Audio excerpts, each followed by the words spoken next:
Bonjour, je m'appelle Antoine Bilodeau, je suis professeur au département de sciences politiques ici à l'Université Concordia et en fait j'ai joint l'IRECA dès ses débuts, donc avec les membres fondateurs. Je m'intéresse d'abord et avant tout aux gens. Donc il y a des chercheurs qui s'intéressent plus aux États, aux politiques publiques, comme certains autres chercheurs chez IRECA. Moi, ma perspective, c'est d'étudier les gens.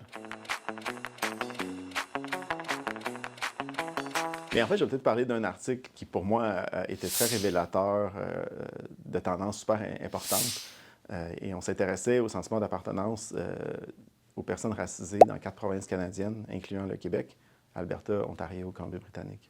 On voyait que dans les autres provinces canadiennes, des personnes qui vivaient beaucoup de discrimination rapportées, leur sentiment d'appartenance au Canada allait baisser de 2 points sur une échelle de 0 à 10, et leur sentiment d'appartenance à la province aussi. Donc, même effet. Au Québec, même expérience discriminatoire, le sentiment d'appartenance au Canada a baissé aussi de 2 points. Mais le sentiment d'appartenance au Québec baissait de 4 points. L'argument qu'on met de l'avant, c'est vraiment qu'au Québec, on a 2 projets politiques de construction nationale parallèles qui sont en compétition. Et les minorités ethnoculturelles, raciales vont intérioriser cette compétition-là, mais en fonction de leur propre perspective. Donc, qui est plus accueillant, qui est moins accueillant, et vont punir, en parenthèse, différemment l'un ou l'autre des 2 gouvernements ou des communautés politiques, en fonction de ce qu'ils vivent.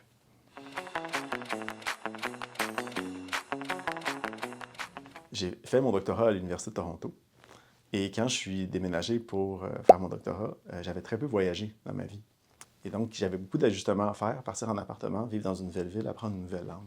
Alors, tous ces changements-là, en même temps, je réalisais que j'ai fait, mon Dieu, c'est comme j'avais beaucoup de changements et d'adaptations, et pourtant, j'ai déménagé 600 km dans le même pays. Et là, je me suis dit, mais qu'est-ce que ça doit être pour quelqu'un qui change de pays? Et qu'est-ce que ça doit être pour quelqu'un qui part d'un pays qui est autoritaire, non démocratique complètement, et qui est littéralement catapulté en quelques heures, ou quelques jours, ou quelques semaines, mais dans un nouveau pays qui fonctionne de manière complètement différente. Et pour moi, c'était l'étincelle du début de mes recherches sur l'immigration.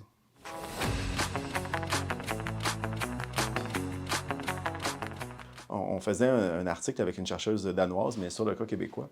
Puis on s'intéressait aux perceptions que les immigrants qui arrivent ici, première et deuxième génération, ont du Québec, mais aussi de comment le Québec construit son identité.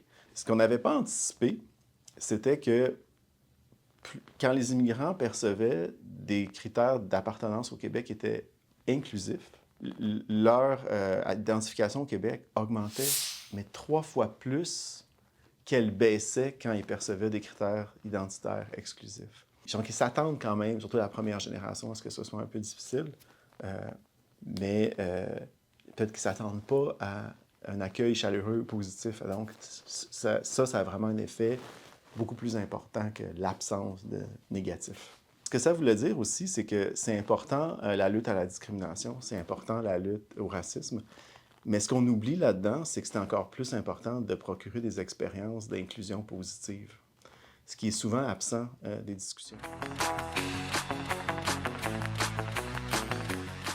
Mais un livre qui m'a beaucoup marqué, en fait, c'est un livre produit par des Européens, mené par 4 auteurs dont j'oublie les noms, mais le premier était Ruud Koopmans.